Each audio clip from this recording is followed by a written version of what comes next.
po tayong mga magulang. I'm watching gumagamit Orville. ng mga mobile phones at Galing, hindi oh. po natin yung maiiwasan sa panahon ngayon. He's my guy in Dapat po Jisan. nating pakatandaan na yung I'm so kaligtasan proud ng of ating this mga guy. bata, particular yung mga toddler, ay dapat ilagay natin na Magaling as talaga priority, siya no? mag-explain. So, Kalma lang. sa mga electrical outlet, dapat meron po tayo nitong electrical caps para po ay ito'y mag-sibling protection at hindi po aksidenteng matusok ng ating mga bata yung mga metals dun sa outlet na magpupos ng ma-electrocute sila or makukuryente.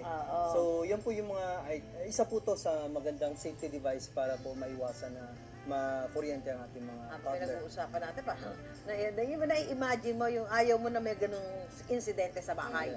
Diba? Lalo na yung mga bata, yung mga Orville, so proud of you. Shout out naman dyan. May iwasan po natin yan. Okay. Ayan, final safety tips naman po sa mga kapuso natin para masigurong ligtas ang mga bata, lalo ngayong tag-init. Yeah.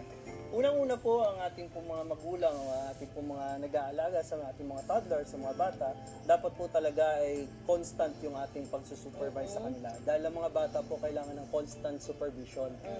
Bukod sa ito yung mga matataas ang kanilang mga energy level, matataas din po ang kanilang curiosity level.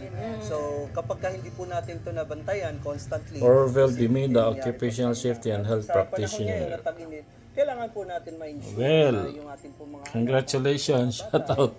well-hydrated din po. He's my guy in Jisan Project. I'm proud of you. Hindi sila nakakaramdam ng uhaw. Hindi sila nakakaramdam We ng work uhaw, together pero in yung Jisan. epekto pa rin nung Kaya nga. ay the same pa rin po. Yes, iihiya, papawisan. Imagine mo yung lumalabas sa liquid, yung papatubig, tapos hindi siya na nakakainom talaga. Balikan lang natin, Orville, yung mga nakatira sa mga mataas na lugar, ano yung pwedeng ilagay para mas ligtas? May mga fence ba na pwedeng ilagay doon sa mga grills, doon sa mga Yes po, ma'am. ano nila? Meron po. Sa ngayon po, dapat po meron tayong mga ikinakabit na tinatawag na safety gates or baby gates sa nakikita niyo po sa screen. At ito po ay dapat natin ikinakabit dun sa top portion ng ating hagdanan at even dun sa bottom portion ng ating hagdanan. Kung pwede rin po natin ito ilagay sa lugar kung saan patungo sa kitchen area or before na maka-reach yung mga bata natin sa balcony or terrace. Because it will prevent para hindi po sila makadiretso sa lugar kung saan po pwede po sila mahulog or ma-aksidente. Napaka po nito, mahalaga po nitong safety device na to because hindi po maya-allow ng ating mga bata, mga toddler na madisgrasya. Apart po dyan, ito rin po. Ito ba, ano ba to? Window restrictor or latch. Ito po ay pwede natin ikabit sa ating mga bintana, yung other side dun sa wall. Saan mo nakuha yung Bill? Sa window. Enough po ito para mabuksan yung window para makapasok yung parang okay fresh air galing sa labas kasi hindi alam ng tag-init mga din bata ngayon. yan. But then, yung space na yun, yung siwang ng bintana ay hindi ganun ka-enough para makalabas siya.